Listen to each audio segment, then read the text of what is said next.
हाँ हाँ। किस तरह का अनुभव रहा? अभी आप आए हैं पहुंचे, अभी हालांकि आपने मंदिर के दर्शन नहीं किए ना हनुमानगढ़ी के, लेकिन अभी मंदिर के दर्शन तो अब करेंगे वहाँ पे। अगर अयोध्या में आए हैं तो पहले दर्शन करेंगे और उसके बाद में दूसरा काम करेंगे। भाई तो राम की नगरी है, जो यहाँ पे आया है तो राम में तो सब है ही, पूरा हिंदुस्तान है। तो कहीं ना कहीं राम की जो हम तो वंशज है ना यहाँ के ही, हमारा तो जन्म है वो अयोध्या का है, पूर्वजों का जन्म। तो हम अयोध्या से ही गए, तो घर वापसी हो रही है धीरे धीरे जी। तो इसके साथ ही जो कहीं ना कहीं भव्य कार्यक्रम होने जा रहा है, 22 तारीख को प्राण प्रतिष्ठा होगी, क्या कुछ लग रहा है किस हद तक कैसा रहेगा? कुछ नहीं, ठीक रहेगा, सुंदर रहेगा, सब अच्छा प्रोग्राम होगा। और जब सरकार लग जाती है तो फिर तो ठीक ही रहता है प्रोग्राम। कहीं ना कहीं सरकार का ये जो काम है, क्योंकि इससे पहले कितनी सरकारें आई गई, लेकिन अयोध्या का जिस तेजी से विकास हो रहा है वो एक बहुत बड़ी चीज है। अयोध्या का विकास होगा, गांवों की जमीन जा रही, सब लोगों का ध्यान यहाँ पर लगा दिया और गांवों की जमीन लुटती जा रही है, उस पर भी तो आना चाहिए ना। मतलब विकास के पीछे मकसद क्या है? मंदिर तो हर गांव में है हमारे मंदिर, और हमारी तो पुरानी परंपरा रही, राम राम करने की परंपरा पुरानी रही है। यह है कि एक ही जगह को पॉलिटिकल फोकस दिया जा रहा है। राम तो घट घट में राम है, लेकिन राम को राजनीति से अलग रखना चाहिए। राम कोई राजनीति का हो नहीं, राम तो दिलों में है, राम तो भाव में है।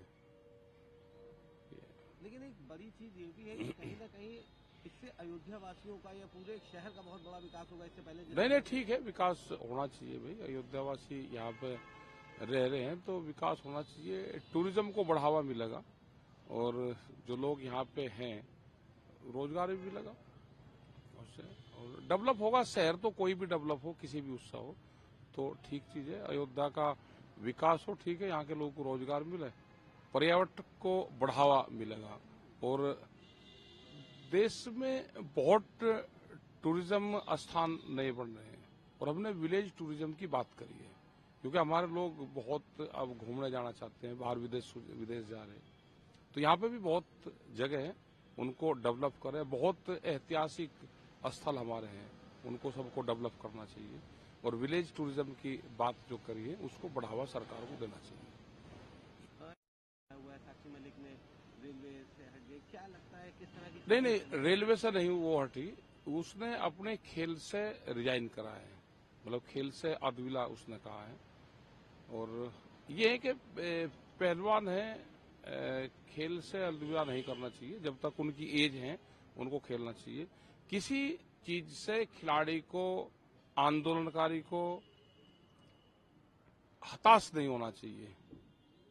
सैनिक है, सैनिक अगर हताश होगा कि मैं हार जाऊंगा या मारा जाऊंगा और छोड़कर युद्ध छोड़कर थोड़ा भागना चाहिए, तो रिजाइन नहीं उसको देना चाहिए।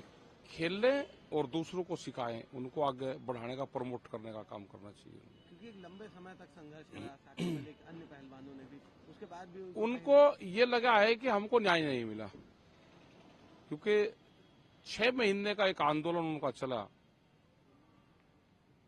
अधिकारी रूप पे और सरकार की तरफ से। कोई ये लगता है कि न्याय नहीं मिला हमको, तो उसी से हताश होकर उन्होंने इस तरह का कदम उठाया। तो क्या लगता है कहीं आपका क्या इस पे? हमारी कोई बातचीत नहीं हुई। क्या कुछ बातचीत करने का इरादा है? नहीं, हमारा नहीं, अगर वे बात करेंगे तो कर लेंगे, हमारा कुछ नहीं। फिर उन्होंने दे दिया अपना खेल से वो दिया, तो हमारा तो मीडिया के माध्यम से ये है कि खेल से रिजाइन नहीं करना चाहिए, संघर्ष से दूर नहीं जाना चाहिए, संघर्ष का मुकाबला करना चाहिए। एक आखिरी सवाल है, जगदीश धनखड़ की जो मिमिक्री का एक वीडियो बनाया गया, राहुल गांधी उसमें वीडियो बना रहे थे, वो भी एक बड़ा विवाद। वो उपराष्ट्रपति है, उपराष्ट्रपति की मजाक कार्टून वो नहीं बनते। कानून और संविधान में हमारे क्या है, उस हिसाब से अपना काम करो।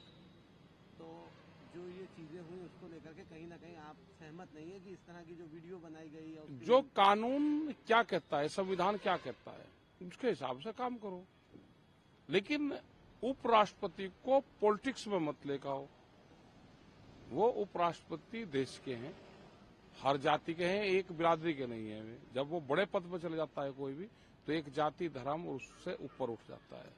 लेकिन उसमें से भी वोट तलाश करना वो गलत है। जगदीश धनखड़ में से कितनी वोट मिल जाएगी, एक बिरादरी को कितनी वोट मिल जाएगी, क्या उनको होगा? पॉलिटिकल पार्टी उसमें से भी वोट तलाश करती है। तो कहीं ना कहीं आपने पॉलिटिकल पार्टी कहा, उसमें वोट तलाश कर रही है, लेकिन उसका जो वीडियो बनाया गया या राहुल गांधी उसको कैप्चर कर कह रहे हैं कि ये तो पूरे क्वेश्चन आएंगे, सारे चैनल वालों को यही आएंगे, भाई वीडियो बना ली उसने, क्या घटना हो रही, अपना दस्तावेज सामने तो है, उसने वो रिलीज नहीं करी, उसने कहा कि मेरे से नहीं गई, किसी और से भेजी। आप उस पर कार्रवाई करो ना। कानून क्या कहता है इसमें? भाई संविधान क्या कहता है कि क्या कार्टून बन सकता है? उसमें कानूनी स्तर पे काम करें। कानून क्या करे? कानून अपना काम करे। सामाजिक स्तर पे पूरी प्रेस और चैनल रख के और किसी आदमी को क्या नुकसान पहुंचाने के हिसाब से काम कर रहे हैं।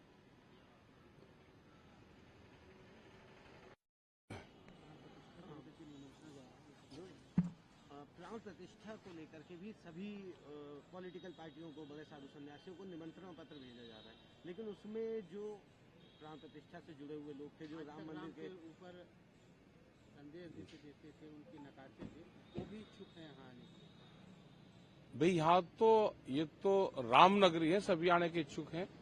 अगर ये पॉलिटिकल मुद्दा होगा तो कुछ लोग इससे छूटेंगे, और अगर यहाँ का ट्रस्ट देगा और वो पॉलिटिकल उसमें इन्वॉल्व नहीं होगा तो बहुत लोग यहाँ पे आएंगे। जिन्होंने इसके लिए आंदोलन करे वे लोग आएंगे, लेकिन कुछ लोग के उन पे फोकस ना हो जाए जो आंदोलन में रहे हैं तो ये लोग नहीं आएंगे यहाँ पे, उनको निमंत्रण नहीं दिया जाएगा। तो आपका कहने का मतलब है कि आना उन लोगों को जरूर चाहिए जो लोग भाई जो इसमें शामिल है, आना चाहिए उनको, जिन्होंने अपना जीवन अर्पित कर दिया। अब अडानी जी हैं, ये हैं, और लोग हैं, तो उनको आना चाहिए यहाँ पे। हमारे परिवार के लोग भी यहाँ से गए हैं, और परिवार के लोग भी यहाँ समय समय पे आते रहे। 1700 कुछ में भी आए, फिर उसके बाद में ये दस्तावेजों में मिलता है। हम भी रघुवंशी हैं, लेकिन अगर पॉलिटिकल सिस्टम में होगा तो निमंत्रण नहीं जाएगा। और अगर कमेटी होगी, दस्तावेज अगर खंगाल लगे, जो पुराने लोग हैं जिनका यहाँ से संबंध रहा है, तो उनको निमंत्रण जरूर जाएगा।